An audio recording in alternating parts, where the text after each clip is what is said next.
one from each of the countries in which I performed, back when I was an embarrassingly overproduced teen pop singer for Cartwright Records.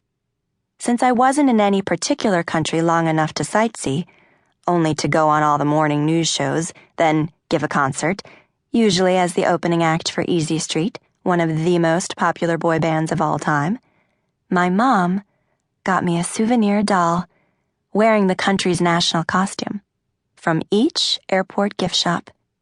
She said this was better than seeing the koalas in Australia, or the Buddhist temples in Japan, or the volcanoes in Iceland, or the elephants in South Africa, and so on, because it saved time. All this, of course, was before Dad got arrested for tax evasion, and Mom conveniently hooked up with my manager, and then fled the country, taking with her the entire contents of my savings account. You poor kid. That's what Cooper said about the dolls the first time he spent the night in my room and noticed them staring down at him from the built-in shelves overhead.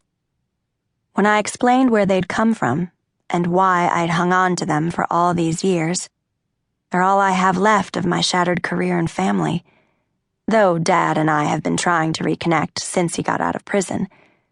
Cooper had just shaken his head. You poor kid. I can't die, I suddenly realize.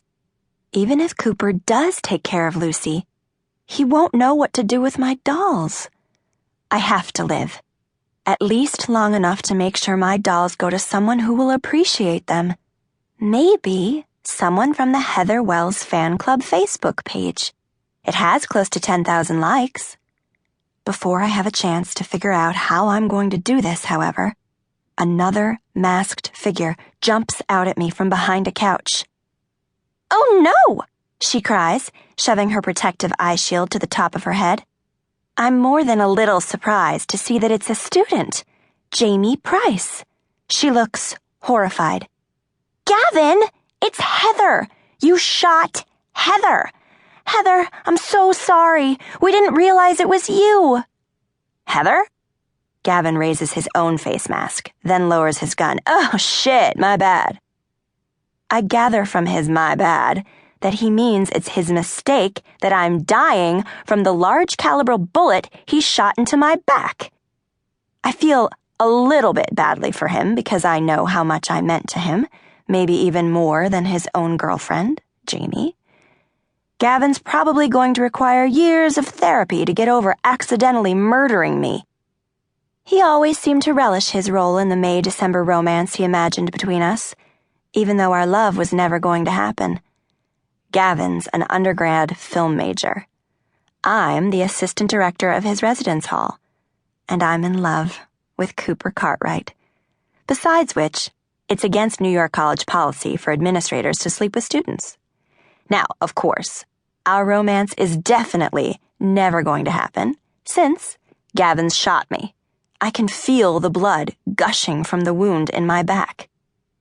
I'm not even sure how I'm still able to stand, given the size of the blood stain and the fact that my spine is most likely severed.